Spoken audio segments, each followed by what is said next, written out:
Hello, everybody. So let's have a brief reaction to this trigonometry episode. Just a small sentence. They are talking to the previous Prime Minister of Israel, and what's his name? Naftali Bennett. That's it, Mr. Bennett.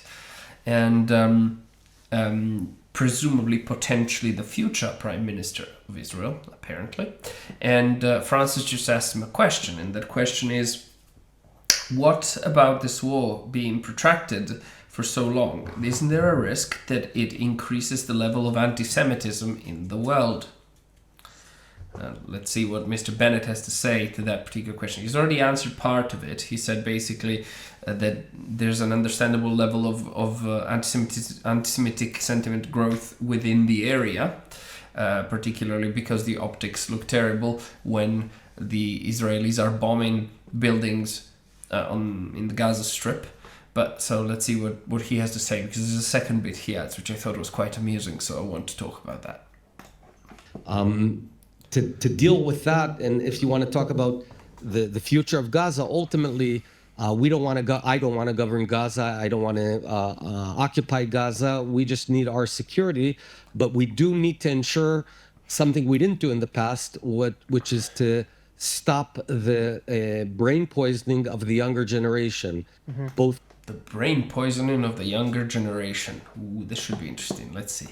In Judea and Samaria, the PA, and in Gaza, when you are taught from age 0, and in the rest of the world, that the Jews are the Satan and need to be killed, lo and behold, when you're 20 years old or 17 years old, you'll go in to a kibbutz and sever heads of people.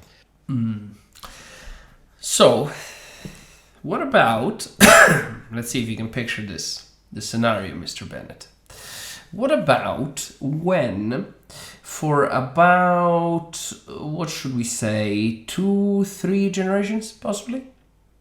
Yeah, I would say 2 for sure, 3 at a push, but 2 generations for sure. What about when 2 generations of kids are having their brains poisoned by being told that the Jewish population is entirely made out of victims and angels? And then the people nowadays start discovering that the Jewish population, that the Jewish government, that is a much more, I think, accurate descriptor, my apologies to the population, it's got nothing to do with you folks, is in fact not entirely made out of victims, but it might be made out of, at this time, say, aggressors, for example, despite the fact that they are arguing consistently that they are simply defending themselves. What about the fact that a lot of people in the West in particular may be thinking the Jewish people are the victim, the Jewish people are the victim, the Jewish people have always been the victim, they are the victim, they've always been the victim, and they start noticing how much of their tax money is going directly into, at least seemingly, based on what seems to be understandable, I don't know, is going directly into the Jewish government's coffers.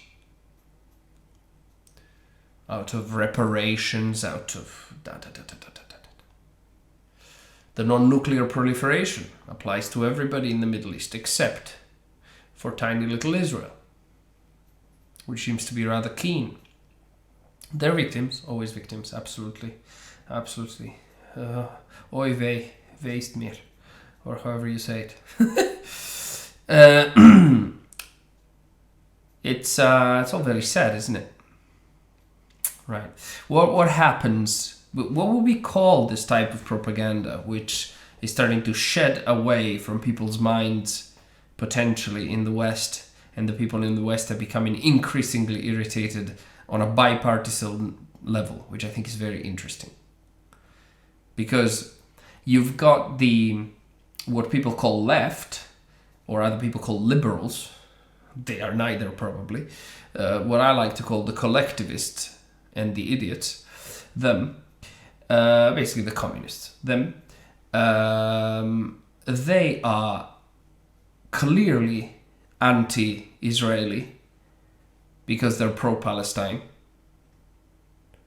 An area, by the way, that seems to, like, the fact that now it's being promoted to a state level is quite peculiar, I suppose. But still, Palestine is ancient, right? That's the Roman name for it. So there is that. So you've got the lefties, let's call them, being anti-you. And the righties who have, let's talk about, for example, the American righties, right, who have been traditionally super pro-Israel, they're really starting to falter. They're really starting to have a bit of a problem with the whole so much money is being given to Israel, or why are there so many Israeli citizens in my in my parliament, right? And that sort of question. Right? There's interesting questions, and the questions are being asked and they never receive a proper answer. And because they never receive a proper answer, like Mr. Bennett is doing throughout this interview, expertly dodging answering questions in a direct fashion, I must say, like a good politicians. Well done, I suppose. I mean, I suppose that deception is one of your skills, isn't it? As a politician, of course. Certainly not as a Semitic individual. That would be anti-Semitic of me to say. Certainly not an observation. It is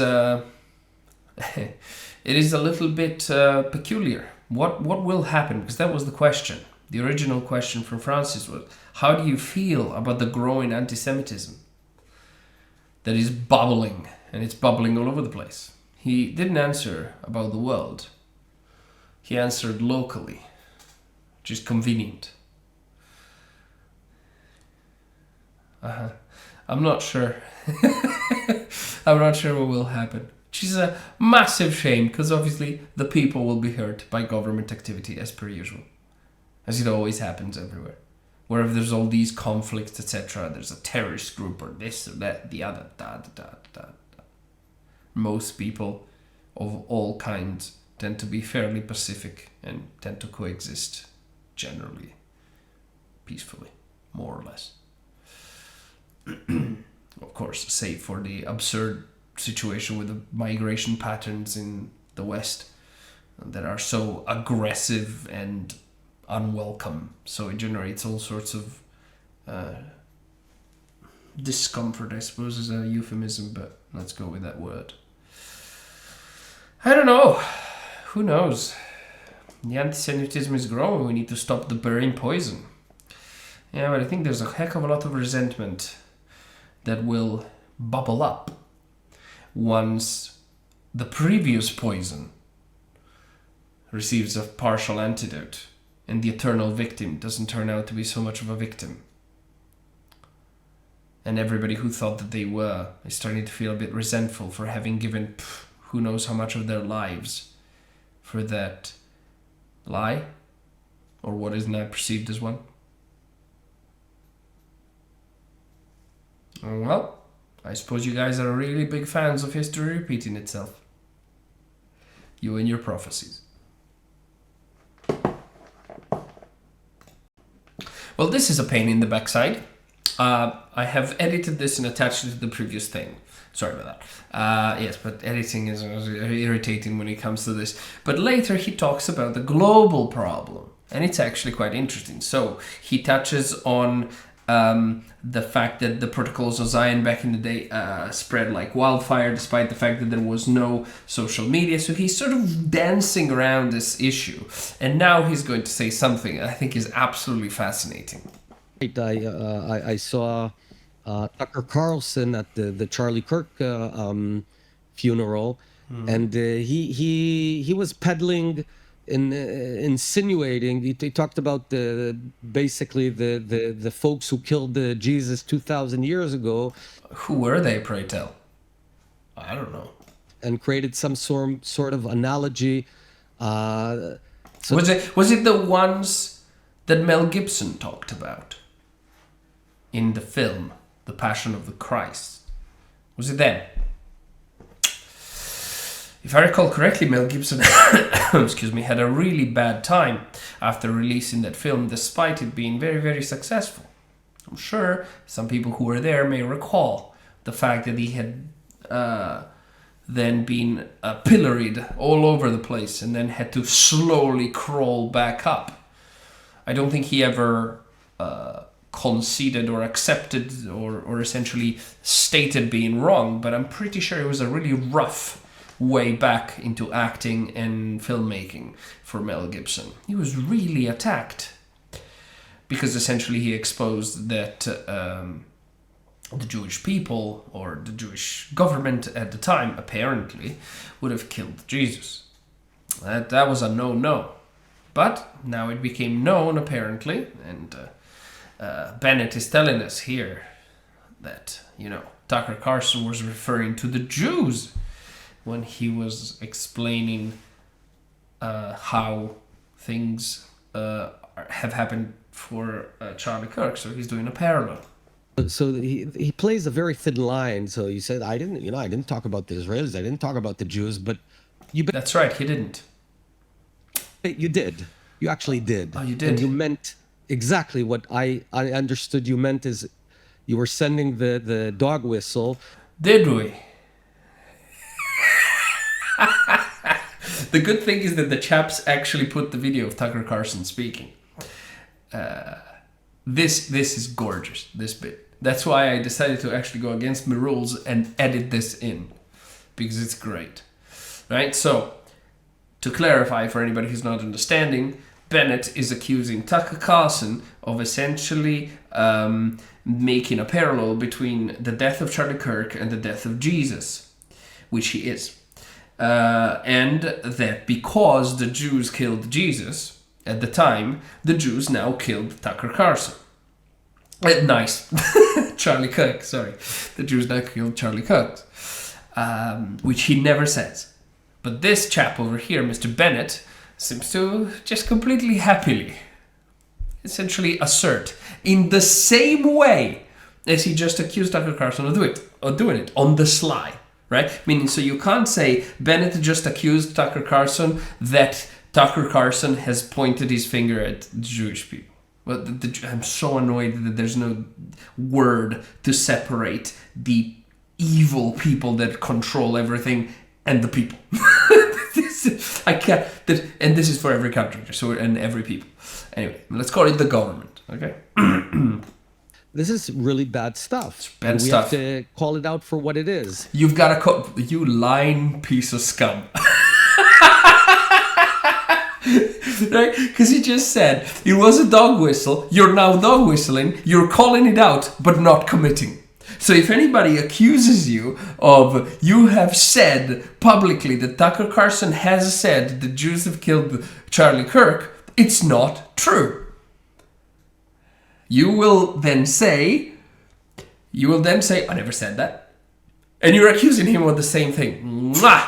Beautiful. Beautiful. That is, it's very much in character, isn't it? And it actually reminds me of my favorite story. Favorite story ever. So it's about 2,000 years ago in Jerusalem, and Jesus shows up and he starts talking about the people in power. Ooh. And he starts doing the worst thing that you can do, which is The people in power. Notice he has never mentioned Jews at all. The people in power, the government. telling the truth about people, and they hate it. And they just go bonkers. They hate it. They become obsessed with making him stop. This guy's got to stop talking. Yes. Very difficult to do. You've got to shut this guy up. Yeah.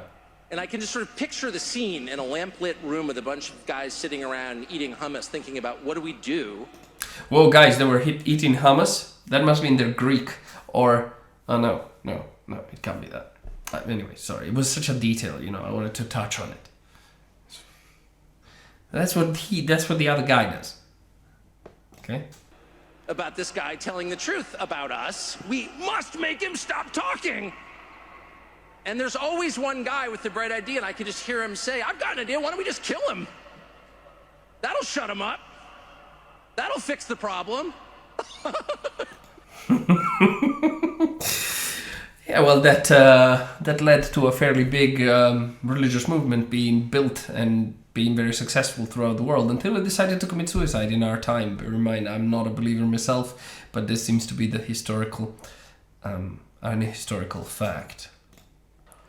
And I believe Israel, domestically, we need to tell a new story. We need a... Okay, enough. Anyway, so this chapter is going to carry on, but you need to tell it. No, actually, even this is great. We need to tell a new story.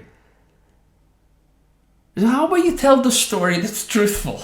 Or is that impossible for you? I mean, not only are you of a certain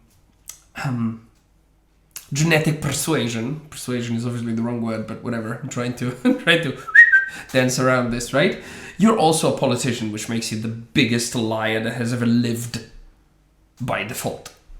Now, we need to start telling a new story to convince all of the fools. What do you mean? You've been telling a great story for the past 70 years. The eternal victims of everything. You've got genetic memory.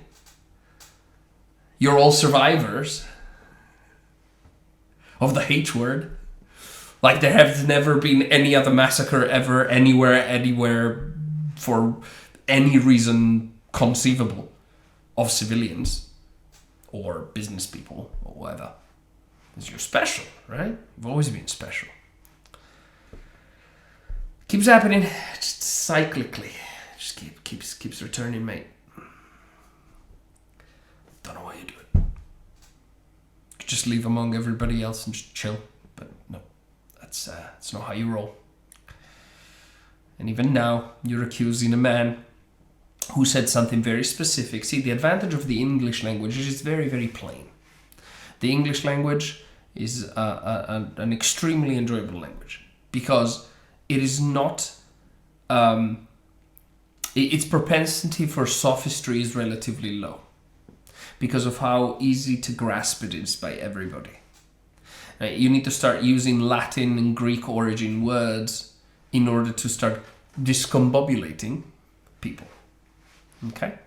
But generally speaking, if you speak in a plain way, like Tucker Carlson did, with very plain words, it's very plain and understandable. In fact, this is very, very much both an American thing and an Orwellian thing, not in the sense that it's... Not in the sense that it's like the plots of Orwell or the concepts that Orwell is pushing, but how Orwell liked to write in a plain way that everybody understands.